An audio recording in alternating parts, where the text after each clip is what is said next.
Martine Lee, directrice générale de Loanbooks SAS, filiale française du groupe Loanbooks. Aujourd'hui, je suis très heureuse de vous accueillir pour notre deuxième webinaire en France qui sera dédié au financement obligataire. Alors, ce mode de financement, il est loin d'être nouveau. Le monde corporate, le monde privé l'utilise depuis très longtemps. Sur la sphère publique, on connaît tous les émissions des États souverains, les émissions des supranationaux. On connaît moins les émissions du secteur public local. Si quelques grandes collectivités locales, telles que la région Île-de-France, la PHP, sont des émetteurs récurrents depuis un certain nombre d'années maintenant, le financement obligataire n'a vraiment commencé à se développer qu'à partir de la crise financière que nous avons traversée et connue en 2008. Pardon. Et ce financement n'a eu de cesse de croître pour atteindre un pic l'année dernière, en 2020, avec plus de 4 milliards d'euros d'émissions nouvelles par les collectivités locales et les hôpitaux. Donc, l'objectif de ce webinaire, excusez-moi, est de pouvoir informer chacun d'entre nous sur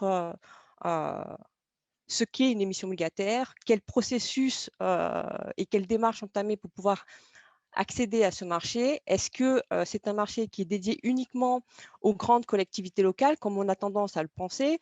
Est-ce que c'est compliqué d'accéder à ce marché obligataire? Un petit peu les inconvénients, les atouts de ce mode de financement. Alors, pour pouvoir le faire, le mieux, c'est de laisser la place à des experts en la matière. Donc, je suis très heureuse d'accueillir avec nous Étienne Favre, directeur de mission au sein du cabinet FCL Gérer la Cité. Il nous dressera un panorama du marché obligataire en France. Ensuite, on accueillera Gauthier Chavanet, avocat, avocat associé au sein du cabinet Bantam, cabinet d'avocats spécialisé en financement. Il nous expliquera le cadre juridique de ce format obligataire et toute la documentation qui y est liée. Et puis, Éric Lechevalier, responsable ressources et gestion financière au sein du département du Loiret, émetteur lui-même sur ce marché. Donc, sans plus attendre, je vais laisser la parole à Étienne sur la partie panorama du marché obligataire en France sur le secteur public local. Parfait. Bonjour à tous. Et avant tout, merci Martine de nous convier à ce webinaire pour pouvoir dresser un panorama du marché obligataire aujourd'hui en France sur le secteur public local. Juste un tout petit mot en préambule pour nous présenter et me présenter. FCL Gérer la Cité, on est une société dédiée au secteur public local sur les enjeux financiers. Et donc, moi, j'encadre une équipe chargée des problématiques de gestion de dette et de recherche de financement. Et donc, historiquement, on est très présent sur ces sujets du financement obligataire. Donc, effectivement, les collectivités se posent des questions sur est-ce que c'est opportun au mois d'aller sur ce type de marché. Donc, voilà, répondre à ce type de questions, sélectionner une agence de notation, lancer un emprunt obligataire, gérer un encours de dette obligataire, c'est des problématiques sur lesquelles on a l'habitude de se positionner. Après, on travaille aussi aujourd'hui sur d'autres sujets de budgétisation verte, de financement vert, enfin, voilà, les sujets un peu d'actualité. Donc, si on en vient effectivement à l'évolution des volumes qui ont été émis sur le marché obligataire, alors on est remonté à 2010. L'idée, c'était de voir la première période qui est avant la crise du crédit aux collectivités. Donc, grosso modo, jusque 2011, derrière le marché obligataire, on retrouve essentiellement la ville de Paris et la région Île-de-France. Donc, c'était vraiment les deux gros émetteurs à ce moment-là. Nous, à l'époque, on accompagnait déjà des régions comme Champagne-Ardenne ou la région Réunion, mais c'est des tout petits volumes à côté de ce que pouvait demander la région de France et la ville de Paris. Et c'est vrai qu'avec le retrait des banques globalement du marché en 2011, on a un certain nombre de collectivités, de grandes collectivités qui se sont interrogées sur l'opportunité de venir chercher de la liquidité directement auprès des investisseurs et trouver de la liquidité là où elle était à un moment où les banques étaient assez frileuses pour prêter aux collectivités. Et donc, à ce moment-là, on a eu pas mal de régions, quelques départements, quelques grandes villes qui ont commencé du coup à se faire noter pour pouvoir accéder au marché obligataire. Peut-être si on peut rester quelques instants sur le slide précédent. Et donc, on voit du coup en 2012 l'augmentation des volumes. Et après, en revanche, on a j'ai envie de dire, une stabilité avec un biais quand même baissier qui est lié au fait que on a le marché bancaire qui s'est amélioré avec des conditions qui étaient meilleures. Et du coup, le différentiel entre le marché obligataire et bancaire, il faut le dire, c'est un petit peu réduit. On a aussi un besoin de financement des collectivités qui était un peu plus faible. Et ça avait plus d'impact que les quelques nouveaux émetteurs qui arrivaient quand même toujours chaque année, peu nombreux, mais quand même en augmentation.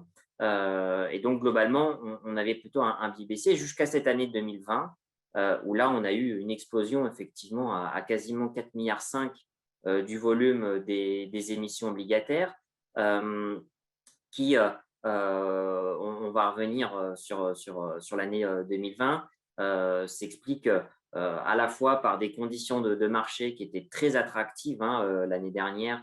Alors l'année dernière, il y a avant la crise Covid, avant la crise Covid jusqu'au 15 mars, c'est quand même, ça nous paraît il y a très longtemps, mais il y a eu un bout de 2020 qui était hors crise Covid, en tout cas en Europe, sur lequel de nombreuses collectivités ont pu sortir, on verra, avec des rendements très très bas.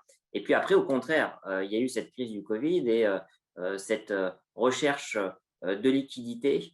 Et donc, on a beaucoup de collectivités qui sont sorties à ce moment-là, et donc ce qui a entraîné des volumes importants. On va revenir sur l'année 2020. Et on voit que sur l'année 2021, on est quand même parti sur un trend qui est important. Alors, il y a eu les élections, ce qui fait qu'il y a un peu un double effet. Il y a pas mal, donc on va voir que les régions et les départements sont quand même des émetteurs importants. Et donc, il y en a un certain nombre qui s'étaient dit, je vais émettre avant les élections pour réserver un certain volume de liquidité.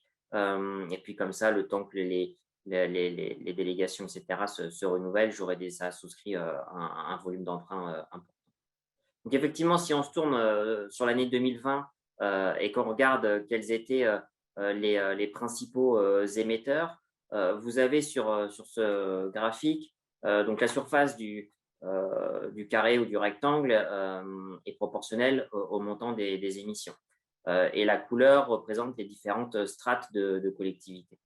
On voit bien en gris que les régions, effectivement, représentent une part importante des émissions. On est quasiment à 60% du volume des émissions. Et à l'intérieur des régions, il y a deux collectivités particulières. Il y a la région Île-de-France pour 800 millions d'euros, et puis son petit frère qui est Île-de-France Mobilité, donc le syndicat de transport de la région Île-de-France, qui est quand même très largement affilié à la région Île-de-France, qui a émis pour 700 millions. Donc à eux deux, ils représentent 1,5 milliard.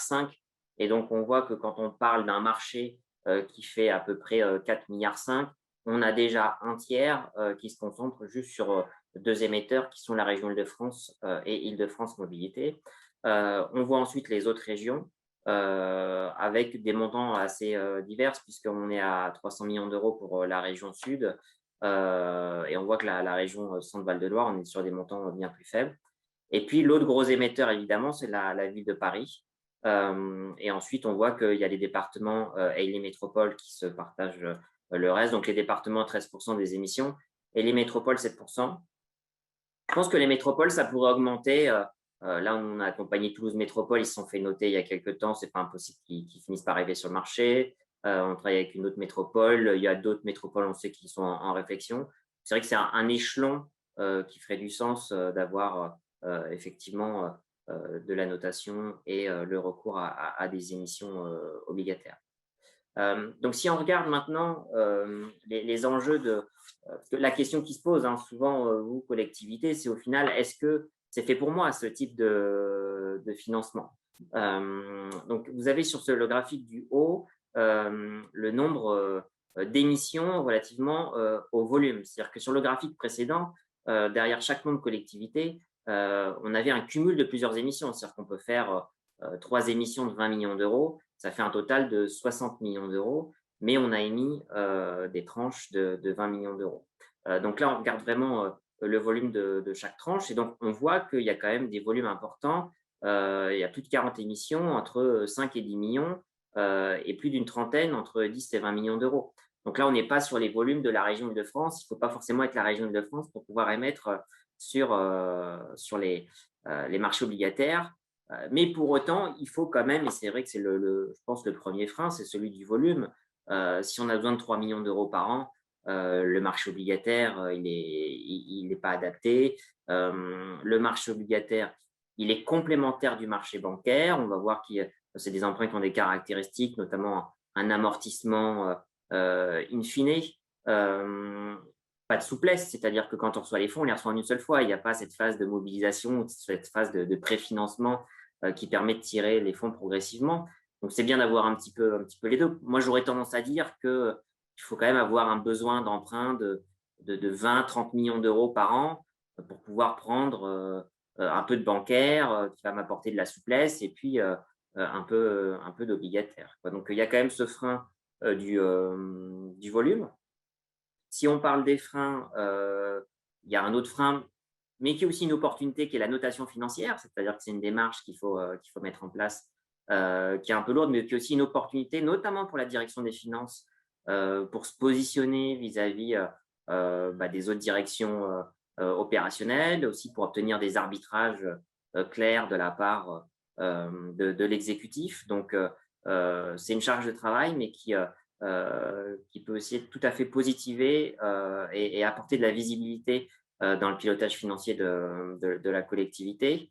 Et puis, donc, il y a aussi la gestion du coût du profil in fine, qui est lui aussi un frein, mais aussi une opportunité. C'est-à-dire que ça ouvre un outil complémentaire dans le cadre de la gestion de la dette. Après, il faut le travailler et ça se prépare pour ne pas se retrouver dans l'impasse au moment où il faut rembourser l'intégralité de l'emprunt.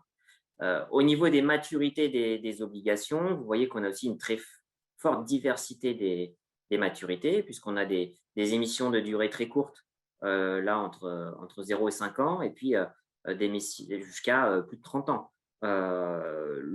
L'année dernière, il y a eu un peu un buzz sur le financement à 20 ans, parce que l'État français avait sorti une OAT à 20 ans, et derrière, le marché a pas mal suivi, donc il y a eu pas mal d'émissions autour de 20 ans. Mais grosso modo, 10, 15, 20 ans, c'est des maturités que les investisseurs aiment bien. Du coup, si on regarde maintenant la rémunération de ces émissions, donc vous savez que sur ces émissions, vous allez payer une rémunération qu'on appelle le coupon. Donc, le coupon, c'est vraiment le taux d'intérêt que vous allez payer annuellement. Mais la vraie rémunération de l'émission, ce qu'on appelle le rendement. Le rendement, ça va être ce qui va prendre à la fois effectivement le coupon que vous allez payer chaque année, et puis le différentiel entre le prix d'émission et le prix de remboursement que vous allez avoir sur votre émission. Si on simplifie pour le moment à ce stade, je pense que c'est aussi simple par le coupon, c'est-à-dire le taux d'intérêt que vous payez chaque année. Vous voyez ici, on a un graphique. Chaque point, c'est chaque émission qui a lieu. Là, on est sur 2021. Donc, sur 2021, on voit que les émissions sont de durée assez variée à nouveau, hein, puisqu'on a des durées de 2 ans jusqu'à 35 ans. J'ai mis les couleurs par strate, mais on n'en tire pas tellement de conclusions importantes. Mais ce qu'on voit, et c'est plutôt logique, c'est que plus la durée est longue, plus la rémunération demandée est élevée, hein. On a un coupon qui est croissant en fonction de la durée de l'émission. On s'aperçoit également qu'on a un certain nombre de points ici à 0. Ça veut dire qu'on est sur des émissions à coupon 0%. Et donc là, on voit bien hein, la performance du marché obligataire qui permet d'aller capter des taux d'intérêt de 0%. Et quand en revanche, on a une durée qui augmente, là, on peut plus se permettre de capter des taux de 0%.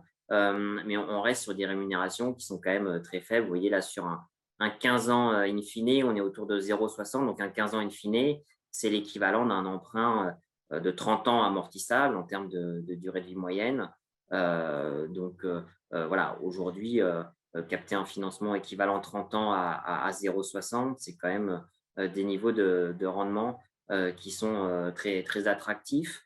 Et donc, derrière ces coupons croissants, on a en fait un paradoxe, c'est-à-dire que le taux d'intérêt, hein, le rendement qui est exigé par les investisseurs, c'est la somme de deux composantes. Une qui ne dépend pas de vous, qui est le coût de financement de l'État français, donc l'OAT, auquel on rajoute une marge de crédit. Alors, sur le marché obligataire, il y a un vocabulaire un peu particulier avec lequel il faut se familiariser. On appelle ça le reoffer spread sur le marché obligataire, mais ça veut juste dire la marge de crédit que l'investisseur exige au-dessus de l'OAT. Et là, on constate de manière un peu surprenante que plus la durée est longue, plus cette marge de crédit est faible. Ce qui est plutôt contre-intuitif, puisque normalement, plus la durée est longue, plus le risque est important et plus le spread demandé par l'investisseur devrait également être important. Et là, en fait, c'est plutôt lié en fait, à la forme de la courbe des taux. On a vu que tout à l'heure, les taux étaient négatifs à court terme. Et c'est vrai que pour un investisseur, c'est pas hyper intéressant de prêter à zéro ou à des taux négatifs. Donc, plus la durée est courte, plus il va être gourmand en termes de marge à ajouter au-dessus de l'OAT, et plus on est sur des durées longues, que donc on sort des taux négatifs, plus en fait on a un spread qui va se normaliser et qui va revenir sur qui va plus en fait être touché par cet aspect taux négatif. Donc voilà, ça, on voit encore, hein, quand on regarde sur la gauche, les spreads exigés, on est autour de 35-40 points de base de marge. On est sur des niveaux qui sont très compétitifs. Les avantages, hein, de ce marché obligataire, avant tout, c'est de trouver des volumes. Pour moi, c'est vraiment le point le plus important, c'est accéder à des volumes avec une profondeur de marché qui est importante. Le deuxième, et c'est un peu la cerise sur le gâteau, c'est de pouvoir capter des rendements qui sont attractifs. Les contraintes, c'est il faut avoir un volume qui le justifie. Il faut mettre en place une notation financière qui est une démarche qui est quand même assez lourde. Il faut gérer le profil in fine des emprunts. Puis c'est une démarche qui doit être préparée. Il y a un vocabulaire avec lequel il faut se familiariser. Il y a vos exécutifs qu'il faut préparer. Il y a quand même un certain nombre de prestataires, etc., à sélectionner. Donc, il y a un peu de travail. Mais je pense qu'au vu des rendements, le jeu en vaut la chandelle. Donc voilà, je crois que j'ai respecté le temps qui m'était réservé. Et je vous propose de vous retrouver en fin de séminaire si jamais vous aviez des questions. Merci beaucoup, Étienne. Donc, on va passer à Gauthier. Donc, après un premier panorama qui est très complet, qui nous dresse vraiment les différents points de vigilance, l'attrait du marché obligataire, mais aussi les limites éventuellement, on va passer à une dimension, un aspect beaucoup plus précis, qui est la documentation juridique, élément important avec Gauthier Chavanet. Merci Martine. Bonjour à tous et merci de votre participation à ce webinaire consacré à l'obligataire. Alors, je vous propose une intervention courte, mais qui va se répartir en 3 slides, 3 thèmes. D'abord, quelques propos introductifs un peu généraux sur pourquoi l'obligataire, depuis quand, et vraiment voilà, des propos liminaires. Ensuite, on regardera les caractéristiques essentielles de ce marché, pas le marché obligataire, mais ce marché obligataire secteur public qui nous occupe aujourd'hui, les caractéristiques principales des titres qui sont émis sur ce marché-là. Et enfin, on arrivera logiquement à comment est-ce qu'on documente et comment on met en place en fait les différentes relations contractuelles que vous allez nouer, vous émetteurs, vous investisseurs ou vous placeurs, avec vos contreparties pour passer d'une décision d'émettre à un règlement livraison des titres et une livraison aussi du produit net de l'émission, évidemment, au profit de l'émetteur. Donc d'abord, et un peu dans la continuité de ce que vient de présenter Étienne, vous le savez, le marché obligataire, c'est un outil de diversification des financements. Diversification, pourquoi? Parce que le produit est différent d'un emprunt bancaire. Le droit français aime bien mettre des cases sur les différents mécaniques juridiques qu'on utilise, même si les finalités économiques sont les mêmes. Et donc là, on a un environnement juridique des emprunts bancaires. Il est différent de celui des obligations. Les obligations sont en fait des instruments financiers. Donc, on a bien déjà une diversification sur la notion juridique utilisée, donc les règles applicables, les acteurs ne sont pas les mêmes non plus. Et on a aussi derrière des investisseurs, des prêteurs finaux qui sont différents des établissements bancaires. Alors, il n'est pas interdit aux établissements bancaires de prêter via de l'obligataire, mais ça n'est pas, disons, une démarche naturelle. Et la majorité des investisseurs que vous trouvez qui vont in fine souscrire les émissions sont des acteurs régulés, sont des investisseurs ou gravitent dans le monde de la finance, mais ne sont généralement pas des prêteurs bancaires, ceux que vous croisez traditionnellement. Et cette diversification-là fait qu'on s'ouvre effectivement les portes de poches de financement plus vastes que celles qui vous sont réservées par les établissements bancaires, qui sont eux-mêmes contraints par des limites de risque, qui peuvent, à un moment, comme c'était le cas dans les années 2010, fermer le robinet à un moment, ce qui fait qu'il peut être intelligent de se tourner, même par anticipation, vers cette alternative au financement bancaire. Et comme ça a été montré également par Étienne, il peut arriver que ces financements obligataires soient moins chers d'ailleurs que le marché bancaire. Alors, ces produits de financement, là aussi, Martine l'a évoqué en introduction, sont très anciens. Ils sont même beaucoup plus anciens que ce qu'on peut penser. Le premier emprunt obligataire d'importance, c'était la République de Venise au XIIe siècle, et c'était déjà pour financer de la guerre.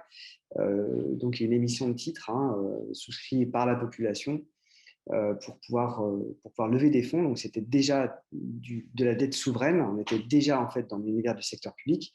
La France en fait a emboîté le pas un petit peu plus tard, au XVIe, dans des contextes là aussi en fait de financement de dépenses publiques. Donc, ces produits-là sont très anciens, ce qui fait qu'ils bénéficient d'un régime juridique qui est assez souple.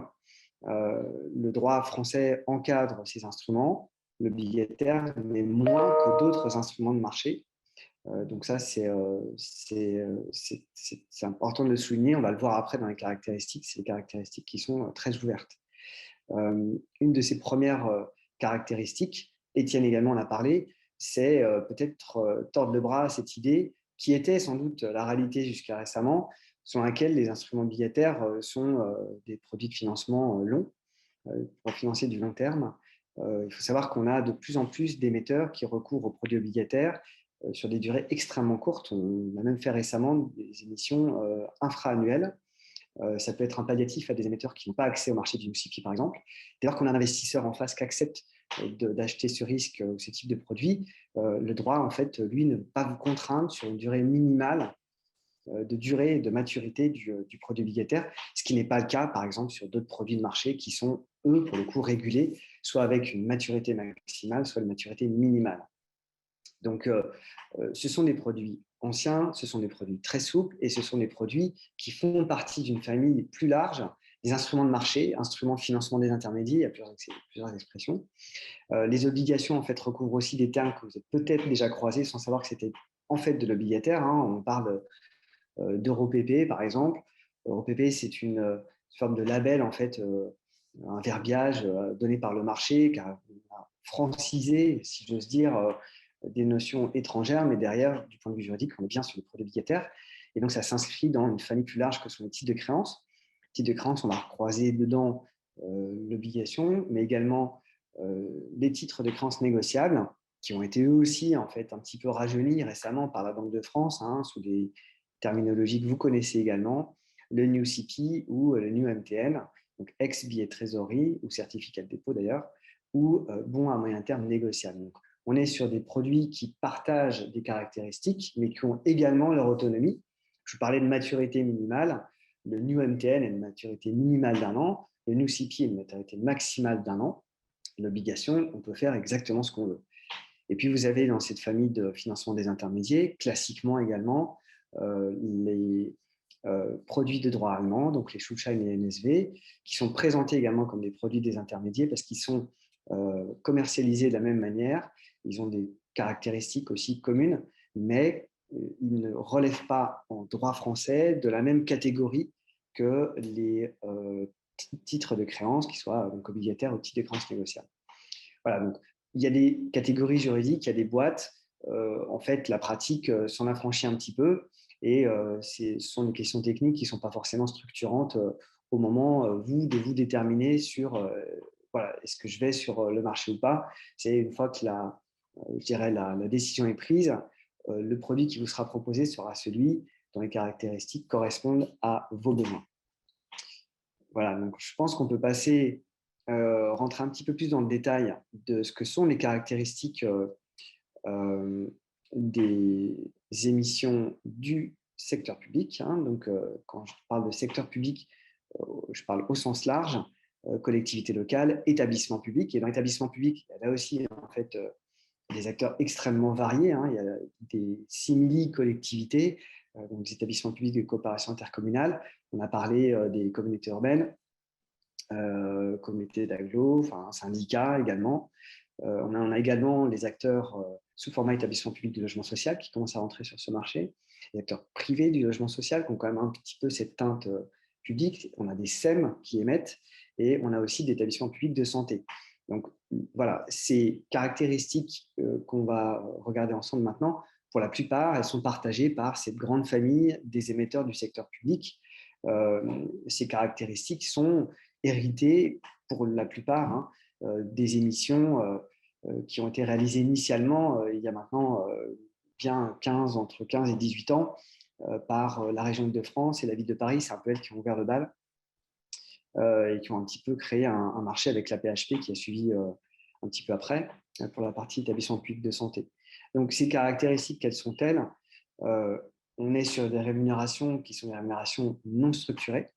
Donc pour celles et ceux qu'il faudra encore convaincre que le marché obligataire n'a rien à voir avec le marché des produits structurés, on peut vous rassurer, c'est bien le cas.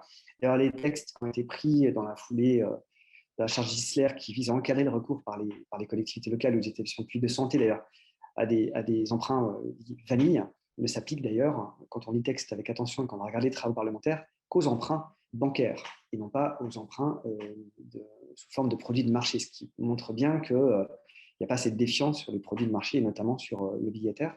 Donc cette rémunération, elle est essentiellement pour la majorité des émissions qu'on croise à taux fixe. Et lorsqu'elle n'est pas à taux fixe, c'est un indice de marché, typiquement le Euribor, assorti d'une marge. Donc on est sur des choses extrêmement simples.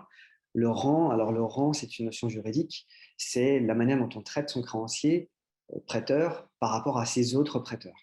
Et donc, le marché, là-dessus, est dicté par les exigences des investisseurs qui souhaitent prêter senior, c'est-à-dire qu'ils ne souhaitent pas être payés après un autre type de créancier prêteur.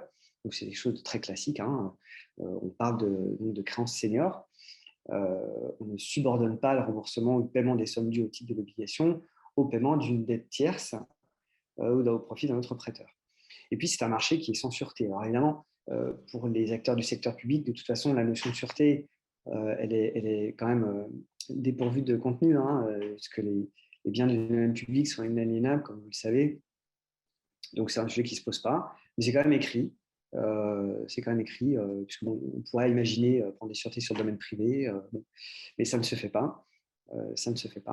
L'amortissement, là aussi, ça a déjà été évoqué. Dans la plupart des cas, c'est un amortissement qui est in fine.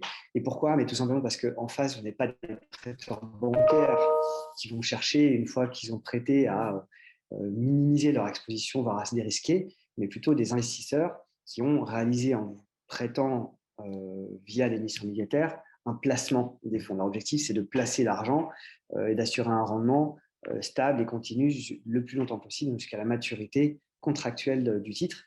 Ça a une incidence aussi sur la documentation. C'est que les circonstances dans lesquelles cet investisseur est susceptible de venir demander le remboursement par anticipation sont très limitées. puisque là encore, on n'est pas dans une démarche où on va gérer une exposition de crédit. Ça, c'est une approche bancaire. L'investisseur, lui, cherche au contraire à rester plus longtemps possible en fait, avec vous, voire à revenir de manière récurrente. Donc, ça offre un confort parce que la documentation est plus souple et plus légère, moins contraignante pour les émetteurs qu'une documentation bancaire classique.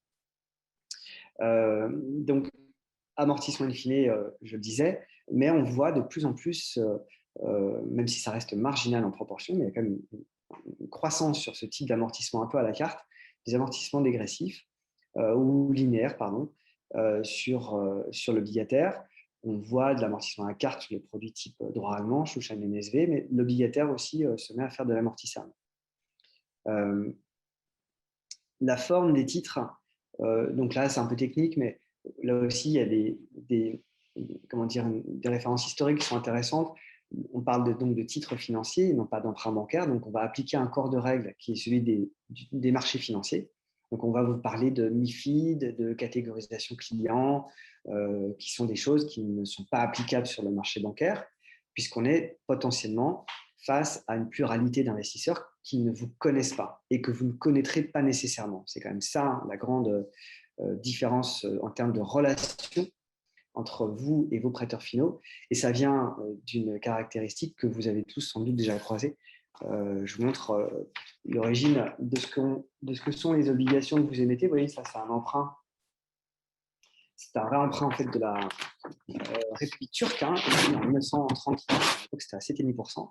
Donc, c'est un document papier. Donc c'est ce qu'on appelle un titre au porteur. Et le porteur, parce que littéralement, on peut l'avoir dans la main. Et donc, on passait la créance avec l'instrument, donc directement en passant le papier. Et les coupons en fait sont attachés, sont imprimés en dessous et on allait se faire payer chez l'agent payeur. Et ça, c'est un format de titre qui existe toujours aujourd'hui versus les titres nominatifs. Donc les titres nominatifs sont les titres où l'investisseur est connu de l'émetteur parce que c'est l'émetteur qui tient le registre de ses porteurs. Les émissions du secteur public sont faites aux porteurs. Alors rassurez-vous, on n'imprime plus ce papier-là, puisque depuis la fin des années 80, les emprunts obligataires réalisés en France et soumis au droit français doivent être dématérialisés. Et on a quand même réussi, malgré la dématérialisation, à conserver ces distinctions entre les titres porteurs et les titres nominatifs. Les émissions que vous réalisez sont des émissions aux porteurs, sauf que en étant porteur, il n'y a plus de papier, mais pour autant, vous ne connaissez pas, vous n'êtes pas obligé de connaître vos investisseurs, puisqu'en fait, on fait intervenir des acteurs qui centralisent la gestion des registres et vous n'avez pas accès à cette information. Donc, il y a une forme d'anonymat dans cette forme d'emprunt et qui, là encore, en fait, se reflète dans la documentation et donc dans les droits entre les parties. Vous ne connaissez pas forcément vos investisseurs, ils peuvent à tout moment céder des titres, et donc c'est-à-dire qu'ils ne vont pas avoir vocation à vous parler. Ils n'ont pas vocation à vous parler, et donc ils n'ont pas vocation à vous demander beaucoup de choses en termes d'information, de respect d'engagement, puisqu'ils ne sont pas en mesure de vous parler directement. Donc les échanges se font via des tiers. Si besoin, on réunit les porteurs, mais c'est assez compliqué, c'est rarissime. Et en rythme de croisière, on paye le coupon, on rembourse le principal, on met à disposition l'information financière typiquement sur son site internet et c'est tout. Si vous faites la liste des obligations que vous avez vis-à-vis de votre banquier classique en termes de reporting, de respect de l'engagement, vous verrez que c'est assez différent. Et donc là, ça tient à ce marché qui est un marché qui veut être liquide et donc qui est un élément par le bas sur le niveau des engagements et par sa structure même, parce qu'en étant en titre porteur, vous ne connaissez pas en fait vos investisseurs, donc il y a peu d'échanges directs entre vous, ce qui est plutôt un confort en fait pour les émetteurs. Donc le marché en fait fonctionne de cette manière-là. Alors les petits raffinements qu'on peut avoir sur ces titres-là que vous émettez, donc on a vu rémunération plutôt simple, rang senior, amortissement simple aussi. Titre porteur, c'est notation et cotation. Aussi, Étienne en a parlé. Alors la notation, c'est une exigence soit parce que vous allez monter un programme EMTN, vous devez avoir une notation, parce qu'on ne peut pas faire un programme EMTN sans être noté. Si vous faites des émissions, une émission pour tenter l'aventure, vous pouvez le faire sans être noté, mais ça va restreindre la base d'investisseurs. La notation et la cotation des titres, donc ce sont deux choses différentes. La notation, vous recevez une note financière, vous ou les titres. délivrés par une agence. Et la cotation, c'est le fait d'admettre les titres. Ça leur donne une forme de publicité par l'entreprise de marché Euronext. Ça donne une apparence de liquidité au titre, hein, comme si on peut passer un ordre pour acheter ou vendre. Ça n'est pas le cas, puisque ce n'est pas le CAC 40 dont on parle ici. Donc, ces raffinements-là supposent l'intervention de tiers, agence de notation dans un cas, entreprise de marché dans l'autre, et ça ne résulte en général que d'exigences de l'investisseur. C'est rarement l'émetteur qui lui-même dit j'aimerais faire monter tel titre ou j'aimerais absolument faire coter telle émission, parce qu'en général, ça rajoute des coûts. Et donc, on en vient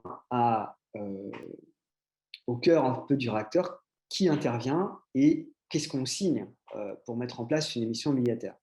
Chronologiquement, qu'est-ce qui va se passer? Vous allez manifester de l'intérêt pour lever de la dette via un emprunt obligataire.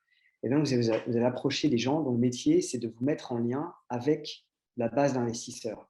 Parce que si cette base d'investisseurs, elle est extrêmement variée, elle est immense, hein, toutes les compagnies d'assurance, les mutuelles, les family office, plein de gens collectent de l'épargne. Tous les collecteurs d'épargne, en fait, gèrent via des véhicules de l'argent qui a vocation à devenir des émissions obligataires pour vous.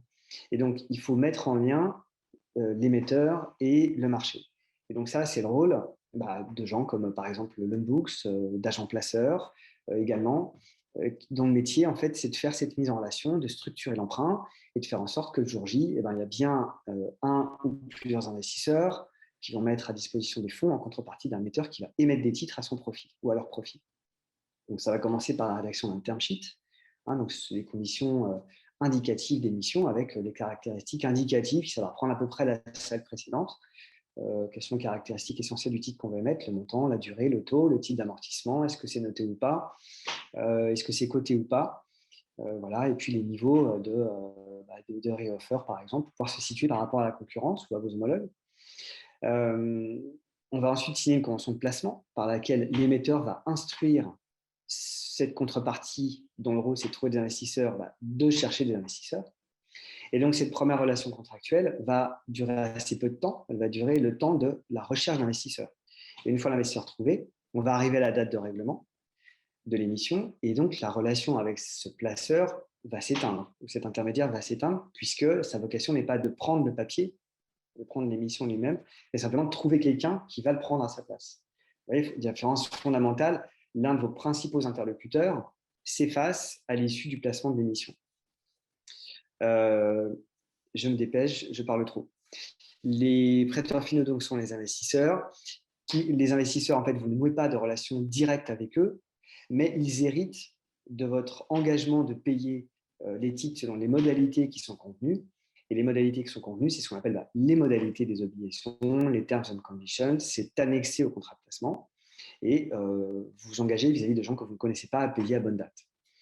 Vu que vous ne connaissez pas ces personnes, vous devez bien payer quelqu'un pour qu'il reçoive vos investisseurs les fonds. Et ce tiers, c'est un agent financier, c'est également une entité régulée financière, qui est un prestataire de services de paiement, qui reçoit les comptes pour compte de tiers et qui les rend à acquis de droit, selon vos instructions. Donc, 3 relations contractuelles principales, avec l'intermédiaire qui va placer l'emprunt, avec les investisseurs, c'est les modalités, et avec celui qui paye à votre place, c'est l'agent financier. Et il y a des formats différents, on l'a vu, émission standalone, si vous faites une émission une fois, on fait une documentation qui circule une fois, versus des programmes d'émission qui servent à émettre au fil de l'eau de manière récurrente. Et la cotation, on en a déjà parlé. Voilà. Merci beaucoup Gauthier, c'était très intéressant, mais c'est vrai que le temps passe.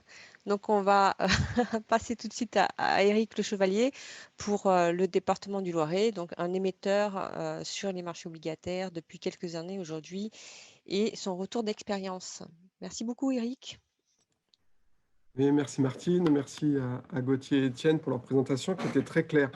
Donc le département du Loiret, donc on n'est pas une très grosse collectivité. Donc j'ai accepté de témoigner auprès de vous tous. C'est la modeste expérience du département du Loiret. Tout ce que je vais dire n'est pas parole d'évangile.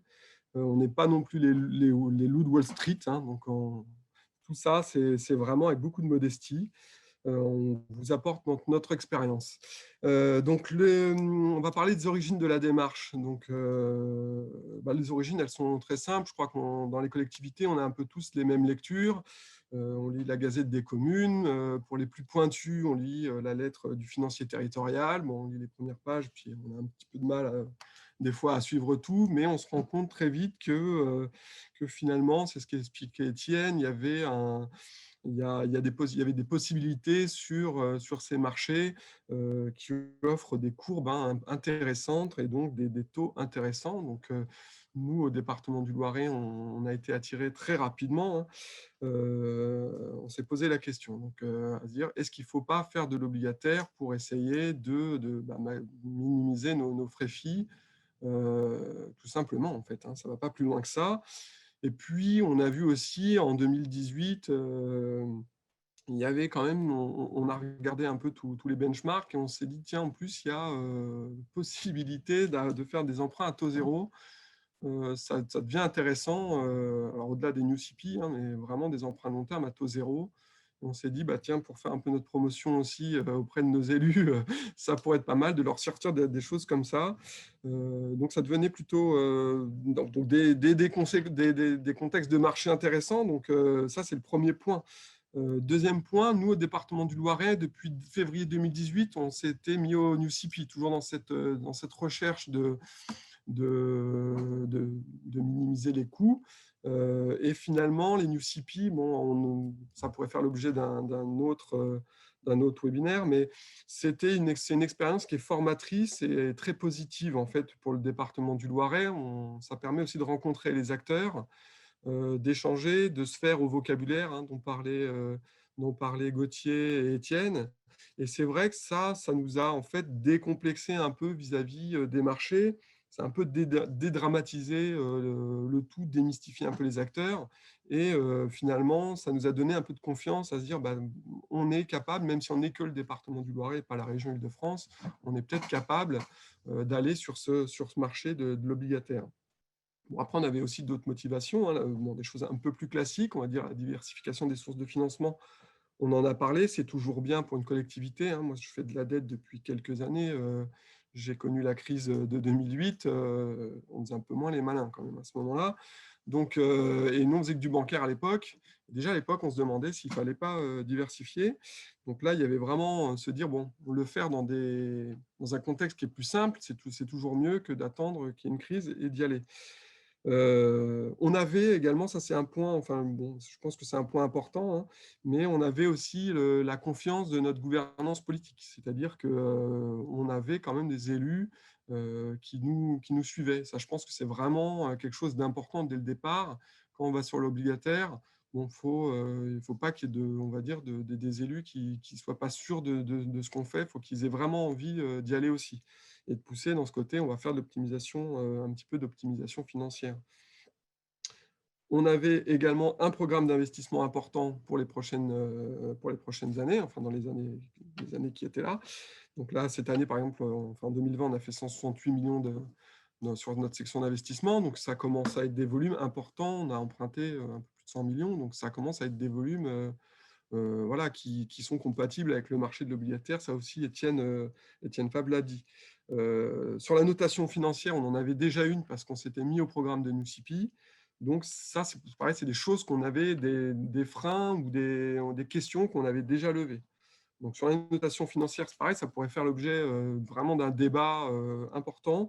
Nous, la façon dont on l'a pris sur les New CP, puis on en a profité sur l'obligataire, c'était de dire la notation, on va s'en servir avant tout comme un outil pour accéder à ces marchés et pas forcément comme un outil de communication financière pour la collectivité. Donc c'est vraiment, on s'en est servi comme un outil.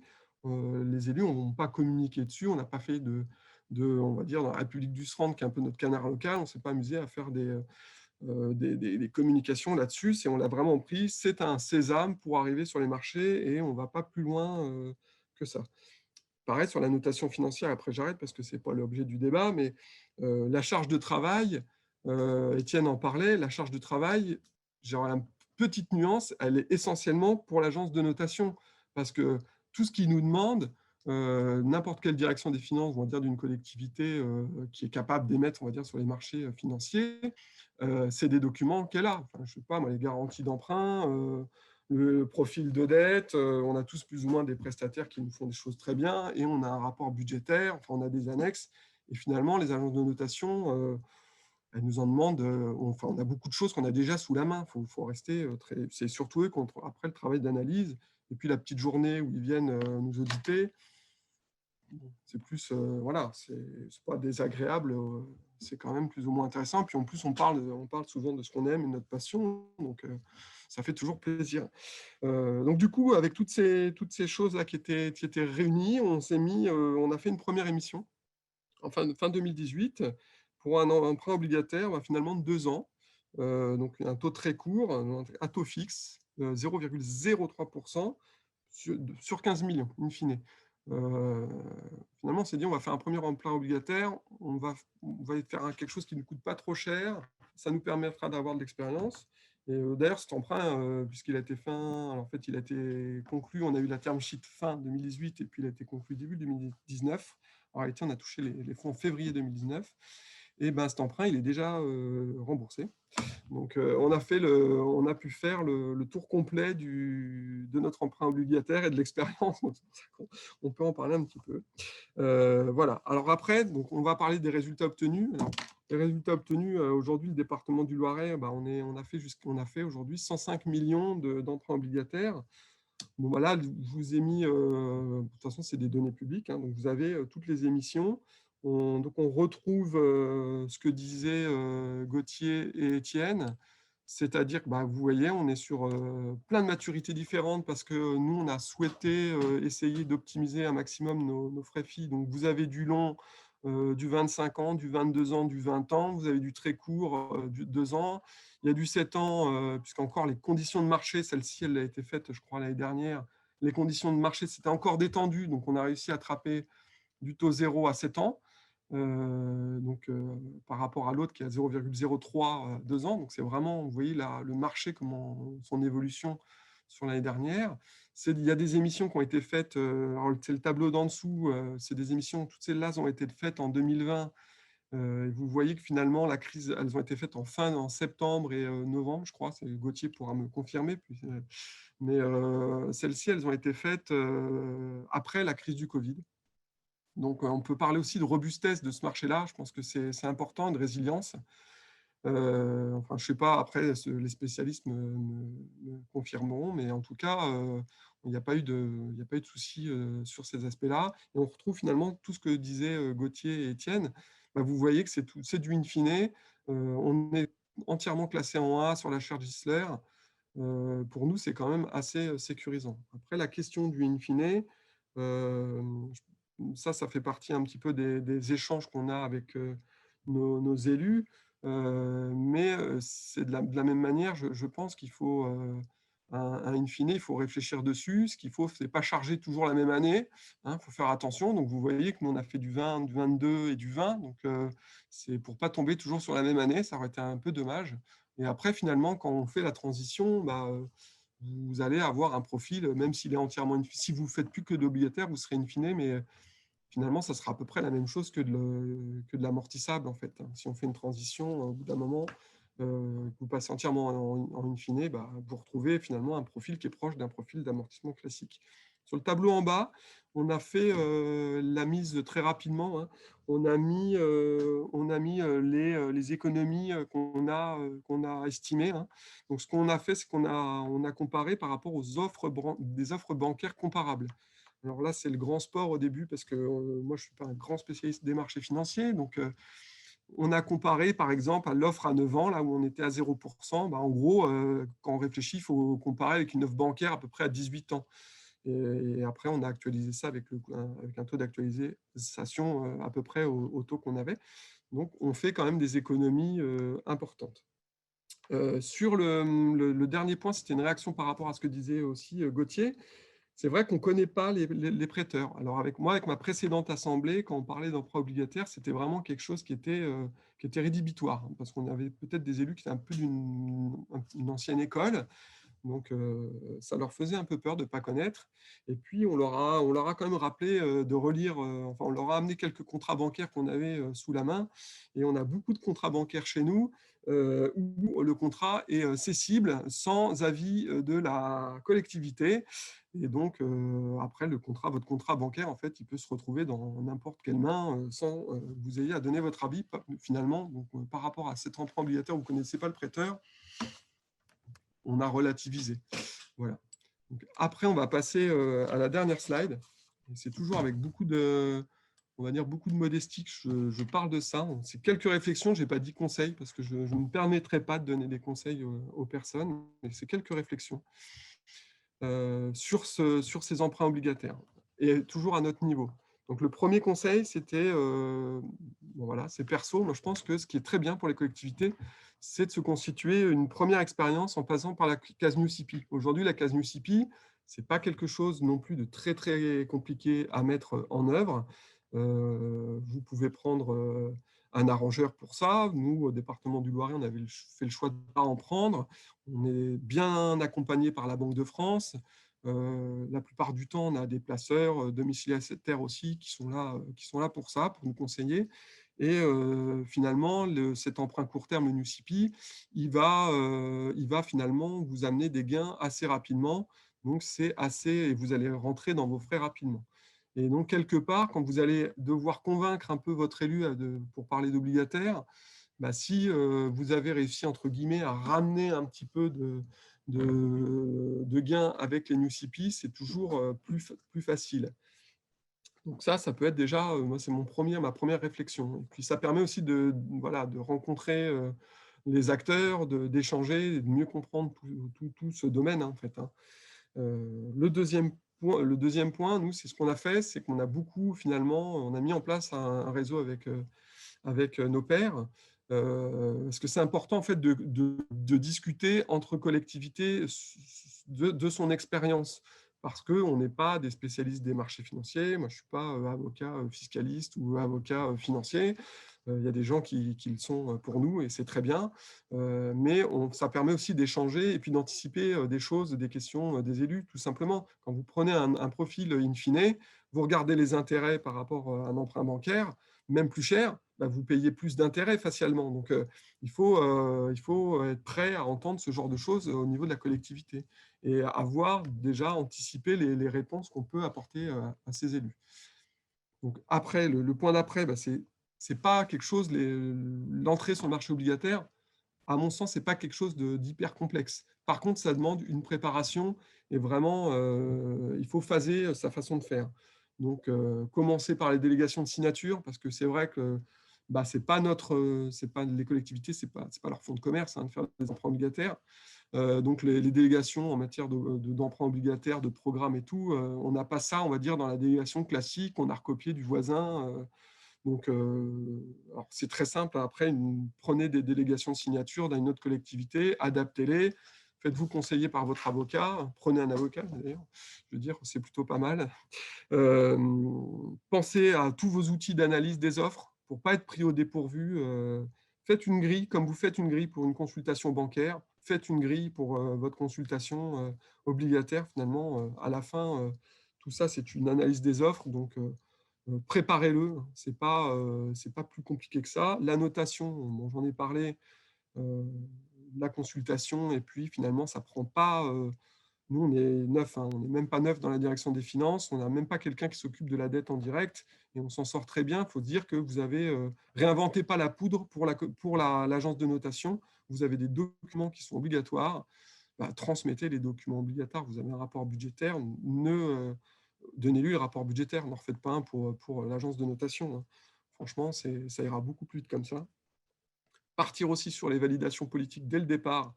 Et je pense qu'il faut évoquer toutes ces histoires, tout ce qui fait un peu peur.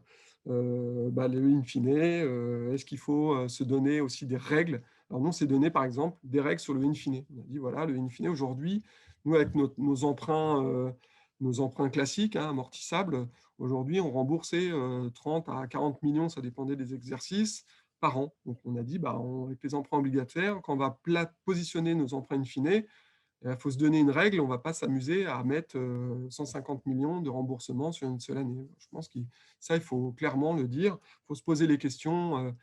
Est-ce qu'on provisionne ou pas, hein. Bon, provisionner, vous allez perdre une partie de votre gain quelque part en provisionnant, parce que c'est budgétaire. Donc, faites très attention aussi à aller jusqu'au bout de la démarche. Mais voilà, tout ça, il faut vraiment valider, hein, la notation, toutes ces règles de gestion, le provisionnement ou pas, tout ça, validez-le avant avec votre gouvernance.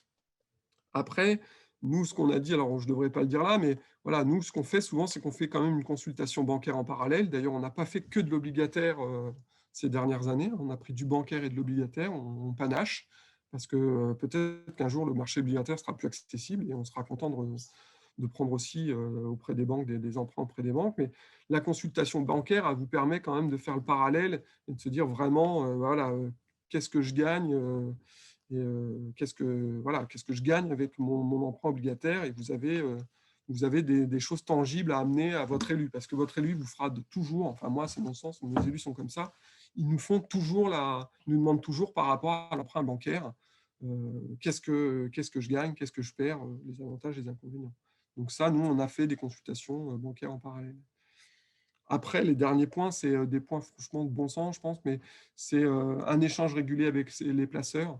Mais ça, ils savent vous emmener aussi là-dessus, ils savent vous conseiller, ils savent vous appeler. Donc, mais vous avez le droit aussi de les appeler, de conseiller, de tâter le marché, entre guillemets. Donc, nous, on échange régulièrement avec les différents placeurs. On mixe aussi les placeurs, c'est-à-dire qu'il y a des placeurs un peu plus… Alors, pareil, je ne vais pas utiliser les bons termes, mais qui vont être affiliés plus à des groupes bancaires, hein, CACIB, Natixis et autres. Et puis, on a vraiment des placeurs un peu brokers, je ne sais pas comment on les appelle plus particulièrement, mais voilà, moi, je pense qu'il faut échanger régulièrement avec eux. Ça permet aussi de tomber sur un taux 0 à 7 ans, parce que, comme l'a dit Gauthier et Étienne, ils sont en relation avec les investisseurs. Et c'est vrai qu'il y a une espèce d'instantanéité quand même à savoir apprendre à gérer aussi avec le marché obligataire. Puis le dernier point, c'est, bon, j'en profite, hein, Gauthier Chavanet, maître Gauthier Chavanet est présent, mais c'est accorder sa confiance aussi aux professionnels. On est quand même sur que ce soit les avocats, les placeurs domiciliataires, en plus, c'est des professions qui sont régulées. Donc, on peut quand même accorder sa confiance. C'est chacun son métier. Nous, on est une collectivité. Donc, nous, on doit lever nos freins dans nos collectivités pour pouvoir leur accorder ensuite la confiance et faire avancer les dossiers. Et je pense que c'est chacun son rôle. C'est-à-dire que je pense que ce n'est pas à votre placeur d'expliquer quelque chose à votre élu. C'est à vous aussi d'assurer que le jour J où on a dit qu'on arrêtait le term sheet, que ça soit validé chez vous et qu'on arrête la term sheet le jour J et qu'il n'y ait pas du jour au lendemain un élu qui dise bah non, on ne prend pas. Donc c'est chacun ses responsabilités. Nous, en tant que collectivité, il faut qu'on embarque notre gouvernance. Les professionnels, eux, ils doivent nous assurer la sécurité. Ça, c'est mon sens, mais nous, on fonctionne comme ça. Donc voilà, sur les quelques réflexions d'un tout petit émetteur, hein. Au global, ce n'est pas complexe, ça demande vraiment beaucoup de préparation et il faut accepter d'être accompagné. Voilà, je pense qu'il faut accepter d'être accompagné par les professionnels. Merci beaucoup, Eric. Donc, session de questions-réponses. On a été un petit peu plus long que prévu, mais parce que le sujet est intéressant, le sujet mérite de rentrer dans un certain niveau de détail. Et j'ai demandé un exercice, je m'en rends compte aujourd'hui, assez difficile à nos intervenants, d'essayer de tout englober en 15 minutes pour chacun de leurs sujets. Ils ont un petit peu débordé et je pense qu'ils ont bien fait de déborder un peu parce que c'était utile. Tous les points qu'ils ont évoqués ont été très utiles. Donc, n'hésitez pas à m'envoyer vos questions que je relayerai sur le webinaire. Déjà, une première question, en fait, sur la taille de la collectivité locale qui peut… voilà. Donc, faut-il être une grande collectivité locale pour avoir recours au marché obligataire? Donc, Étienne, tu l'avais un peu introduit. Je pense que chacun d'entre vous peut y répondre. Eric, vous disiez que vous étiez une modeste collectivité locale, pas si modeste que ça quand même. Voilà. Donc, quelle est la taille idéale aujourd'hui? Je pense qu'il y a un sujet volume du besoin de financement. Ça, c'est un premier point. Et après, il y a un sujet visibilité auprès des investisseurs institutionnels et dont la notation vient crédibiliser. Mais c'est vrai qu'il peut y avoir des territoires, je pense à, c'est bête, hein, mais à Bordeaux, le Champagne, la région Champagne-Ardenne, etc. La mine de rien, c'est aussi des marques qui peuvent parler à des investisseurs un peu à l'international. Et pour essayer de répondre à la question, pour moi, la taille, ça dépend pas tellement de la taille de la collectivité en nombre d'habitants. Ça dépend vraiment du besoin de financement. S'il y a des besoins importants, derrière, ça justifie de mettre en place une ingénierie en adéquation, quoi. Je ne sais pas si j'ai vraiment bien répondu à la question, mais c'est vraiment la taille du besoin de financement qui, pour moi, fait euh, que ça fait du sens ou pas d'aller sur ce type de financement.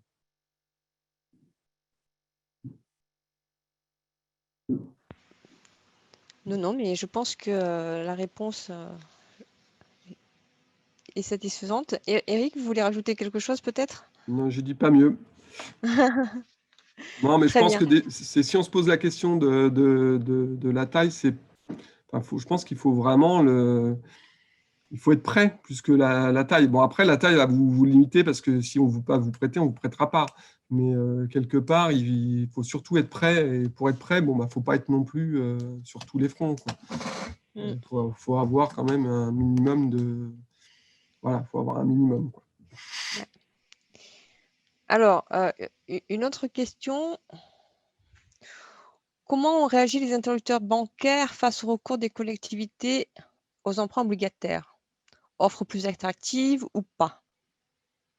Je me permets de répondre. Il y a eu plusieurs étapes, mais au moment où les banques se sont retirées, en fin de compte, elles étaient plutôt contentes que à ce moment-là, c'était quoi les alternatives? Il y a eu il y a la CDC qui a été appelée par l'État pour proposer des financements.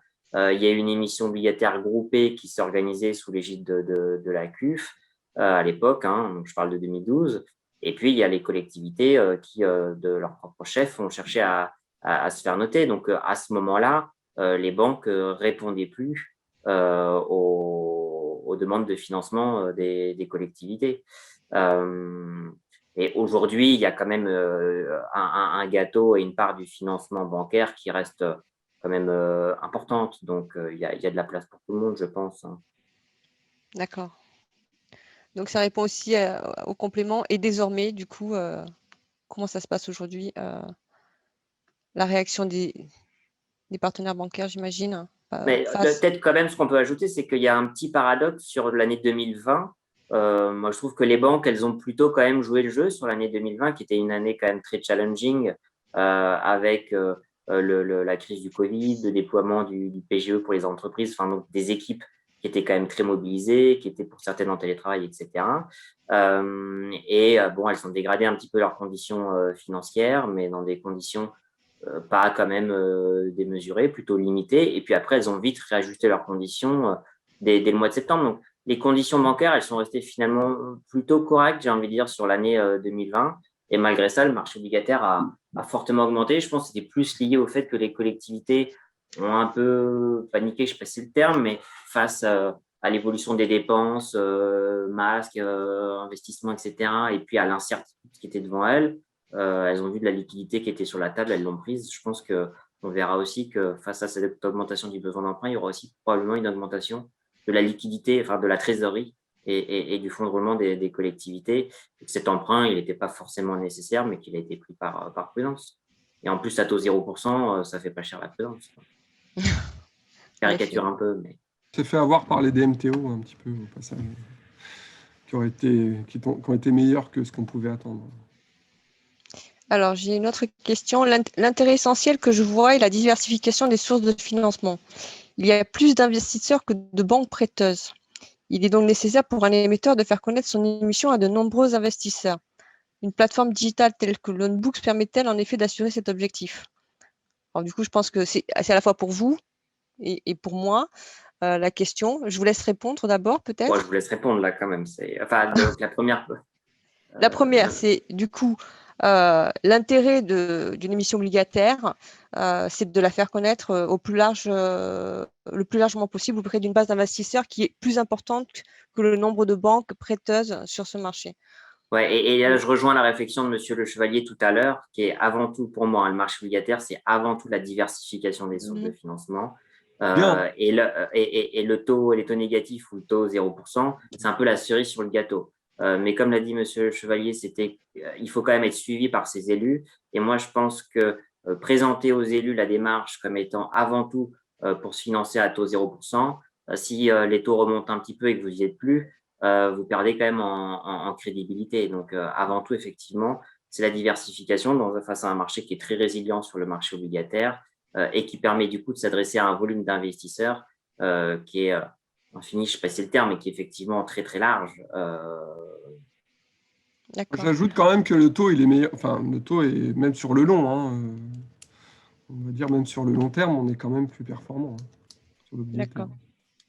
Et sur la partie qui concerne Loanbooks, oui, l'intérêt de Loanbooks, c'est de connecter donc des emprunteurs qui cherchent justement à diversifier leurs sources de financement, non seulement auprès de partenaires bancaires, mais également auprès d'une base d'investisseurs. Et comme Eric a pu le mentionner tout à l'heure, il y a plusieurs types d'investisseurs sur la partie obligataire. Vous pouvez avoir du coup des banques arrangeuses qui vous apportent, enfin des agents placeurs plutôt qui vous apportent une base d'investisseurs. Vous pouvez avoir des brokers qui vous apportent une base d'investisseurs et vous avez aussi Loanbooks qui vous apporte une base d'investisseurs. On a déjà testé d'ailleurs et avec une collectivité locale qui a reçu donc pas mal d'offres en format obligataire sur notre plateforme et puisque cette collectivité locale est avec nous. Voilà. Eric, c'est pour pas te citer. Oui, c'est vrai, c'est vrai. On n'a pas fait affaire, mais on a reçu des offres. Ouais, tout à fait. Voilà, alors une autre question sur les taux d'intérêt. Donc dans un contexte, vous l'avez dit, hein, tous les deux, où les taux d'intérêt sont très attractifs sur les marchés obligataires, il y a dans un contexte de taux d'intérêt très bas, d'une manière générale, hein, offert par les banques traditionnelles, est-ce que ça vaut vraiment le coup quand même d'aller sur le financement obligataire? Moi, je trouve qu'il y a un environnement particulier qui est que non seulement les taux sont bas, mais les taux sont négatifs. Et les banques privatisent cet aspect négatif des taux, c'est-à-dire qu'elles ne le transmettent pas du tout aux collectivités et aux emprunteurs. On le voit bien sur le marché des billets de trésorerie, des NUCP, c'est-à-dire que les banques se financent à taux négatif sur le court terme, les collectivités qui sont notées se financent à taux négatif sur le court terme, et les lignes de trésorerie, elles ont toutes un plancher à 0% sur le rebord ou sur les sters ou sur ce que vous voulez. Donc, c'est vraiment là les banques qui captent cette valeur du floor, et c'est la même chose sur le financement long terme. Donc, effectivement, aujourd'hui, il y a un peu un effet d'opportunité sur les financements désintermédiés pour pouvoir capter vraiment la réalité des taux de marché qui sont négatifs. Après, à long terme, pour moi, il n'y a pas de certitude que durablement, le marché obligataire sera toujours plus performant que le marché bancaire. L'histoire nous a montré par le passé que le bancaire pouvait ressortir moins cher que l'obligataire. Après, c'était aussi un autre monde, c'est vrai. Mais avant tout, l'obligataire permet de diversifier les sources de financement et aujourd'hui, dans des conditions de financement attractives. Alors, je pense que cette question, elle est pour Ouais. Gauthier. Je vous en prie, Eric, allez-y. Oui, bah moi, là-dessus, il faut. Moi, j'ai mis la petite comparaison, mais je ne suis pas la seule à la faire. Et vous aviez Grégoire Vincenot dans la lettre du financier territorial, il le dit très bien. Donc, c'est en janvier 2021. Il écrit clairement que sur les maturités longues, vous avez un écart de 70 points de base sur les maturités longues. Hein. Alors, les 20 ans obligataires, vous avez un écart avec le bancaire de 70 points de base. Donc, quelque part. Mais aujourd'hui, à ce jour, il n'y a aucun doute. Voilà, voilà, c'est exact, c'est ce que je voulais dire. À ce jour, il n'y a aucun doute. Donc, c'est à la fois diversification, mais aussi quand même beaucoup de performance. 70 points de base, une collectivité, on peut peut-être pas. Et ça, par contre, il faut vraiment être très clair avec les élus. c'est sur la globalité de l'emprunt quand on aura fini de rembourser les 70 points de base. Tous les ans, le profil in fine fait que vous avez l'impression que vous payez plus d'intérêts quand même. Il faut être très clair, il faut bien expliquer tout ça aux élus. Là-dessus, il ne faut pas hésiter à poser les 2 tableaux d'amortissement d'un emprunt obligataire. Vous prenez sur 15 ans, vous le mettez en in fine et vous le mettez, là je vais être un peu embêtant, mais vous le mettez en amortissable sur 30 et vous verrez que vous payez les mêmes intérêts. Et après, vous faites votre comparaison avec les banques. Après, vous trouvez une offre bancaire à 30 ans, mais on en trouve. Si vous prenez un 10 ans obligataire, comparez-le avec un 20 ans bancaire directement. C'est ce que j'allais dire pour compléter. L'avantage de la partie obligataire, c'est d'aller trouver des maturités très longues qui ne se retrouvent pas forcément non plus sur la partie bancaire. Quand on parle de 20 ans in fine, aller chercher du 40 ans amortissable, il n'y a plus beaucoup d'acteurs là-dessus, sur la partie bancaire. Le petit écueil, moi, je trouve, c'est qu'il faut être à l'écoute de ce que les investisseurs sont prêts à vous proposer. Il faut quand même garder en tête ce dont vous avez besoin. Et donc, effectivement, les investisseurs vous emmènent souvent vers du long terme. Du 20 ans in fine, c'est quand même l'équivalent du 40 ans amortissable. C'est quand même pas ce qu'il y a de plus courant pour le financement des collectivités. Donc, il faut trouver les bonnes pondérations entre les volumes que vous allez accorder à long terme et à court terme. Là, on rentre dans des questions de gestion et de stratégie d'encours de dette.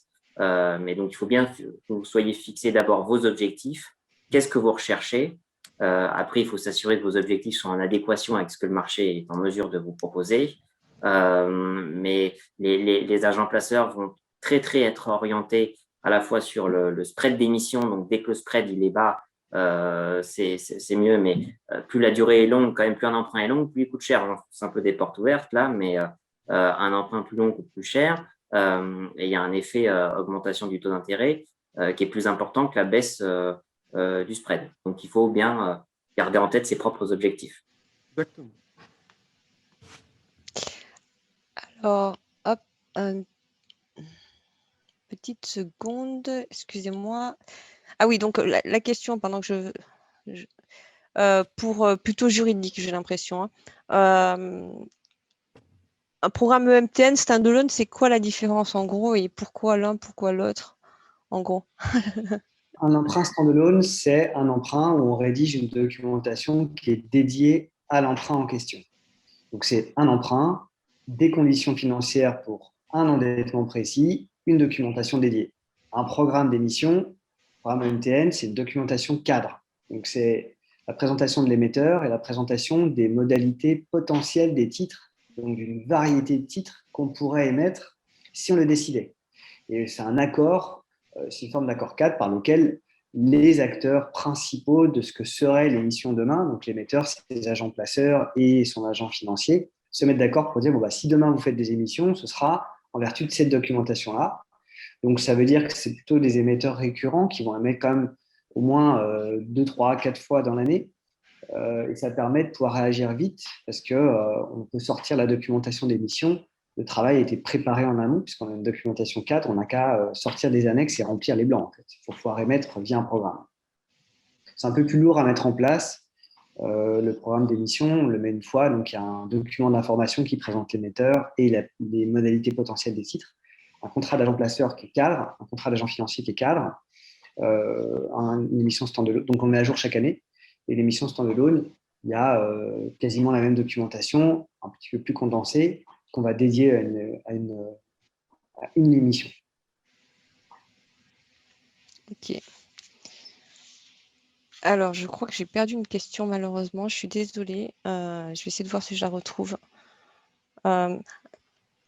Une autre, par contre, c'est sur le coût complet, parce que, in fine, on a parlé de beaucoup d'acteurs. Apparemment, quel est le coût d'accès du coup, Eric, quand vous faites votre comparaison, par exemple, c'est uniquement en termes de taux, parce qu'il y a tous les coûts annexes sur la partie juridique. On fait un taux global, en fait. On met tous les frais en fait, à l'intérieur, en plus des intérêts, pour faire la comparaison, puisqu'on a quand même quelques, on va dire, frais annexes à payer. Donc là, je ne les ai pas mis parce que c'est le secret des affaires quand même, globalement. D'accord. Mais oui, il y a des frais, il y a des frais de placeur, il y a des frais de domiciliataire, il y a des frais d'avocat. Vous avez des frais de dossier aussi dans un emprunt bancaire. Voilà, il y en a, mais ils sont un peu plus détaillés. Mais on les met, hein, on fait un espèce de TEG. Voilà, c'est le taux offert, ou je ne sais plus comment il s'appelle, le taux all-in. Voilà, on fait le taux all-in. Le all-in, il y a le super all-in. Voilà, Enfin, le il y a un super peu... all-in, tout compris. mais Avec les... Donc après, il y a quelques frais aussi. Après, il y a des frais, c'est des broutilles, c'est les frais de représentation de la masse. Il faut tout mettre, et puis on fait ce super taux, tout compris. Et là, on le compare après avec le taux bancaire, dans lequel on remet aussi un peu les frais de dossier, les choses comme ça, pour avoir une comparaison complète. peut-être qu'il y a une notion qu'on a... Oui. Il y a une notion qu'on n'a pas trop évoquée, qui est la récurrence en fait de la démarche chaque année. Parce qu'effectivement, si on fait une émission, une seule, et qu'après on se fait noter pendant 15 ans pour justifier de la notation d'une seule émission, si on doit rapatrier les 15 ans de coûts de notation sur cette seule émission, ça renchérit fortement le coût. Alors que si on sort tous les ans une émission, forcément on lisse d'autant le coût de la notation financière. Donc quand on émet régulièrement, c'est vrai qu'il y a beaucoup de lignes de frais, mais qui représentent finalement plutôt quand même l'épaisseur du trait, et qui ne sont pas significatives par rapport au coût du financement, sauf si on sort qu'une fois. En fait. Juste pour les collectivités qui nous suivent, faites attention aux imputations des frais qui ne sont pas forcément 66 quelque chose, et c'est en 627. Donc prévoyez aussi ces frais-là au passage. Voilà, ne vous faites pas voir. C'est la 627, c'est les autres. Enfin, c'est des frais où on en met rarement dans les collectivités, on n'en met pas beaucoup. Et là, on les paye plutôt sur cette imputation-là. Donc faites attention. Ouais. On s'est fait un peu avoir au début. Ouais.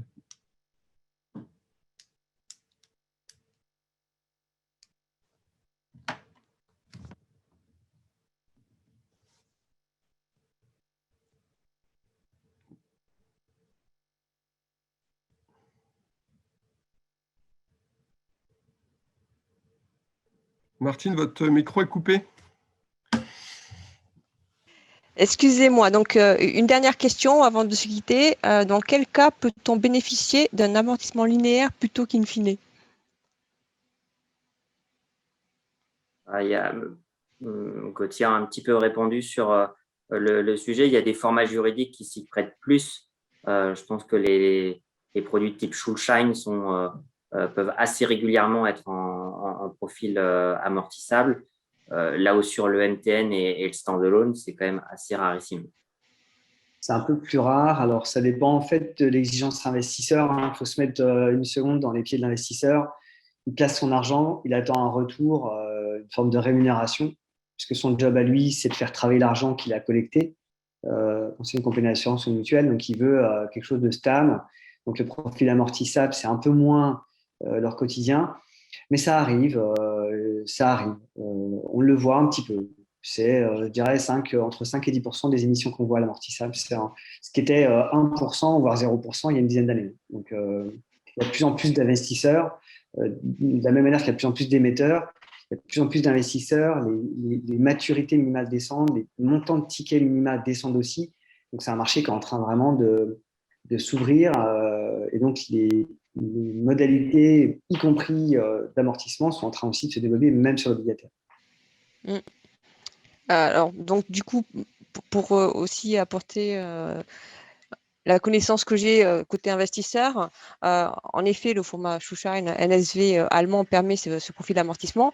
Et côté collectivité locale qu'on va rencontrer, côté investisseur aussi qu'on va rencontrer, il y a certains investisseurs qui sont très enclins à fournir du format obligataire amortissable. Certes, comme Gauthier l'a dit, il n'y en a pas pléthore, mais il y en a certains, et ils commencent tout juste à s'y mettre. Ça veut bien dire qu'on est sur la naissance d'un mouvement peut-être qui permettrait du coup à de nouveaux émetteurs de pouvoir s'affranchir justement de cette in fine. Alors, c'est pas encore le gros des émissions obligataires, mais ça commence et on a bon espoir que demain, ça puisse se développer encore. Voilà, pour la partie amortissable.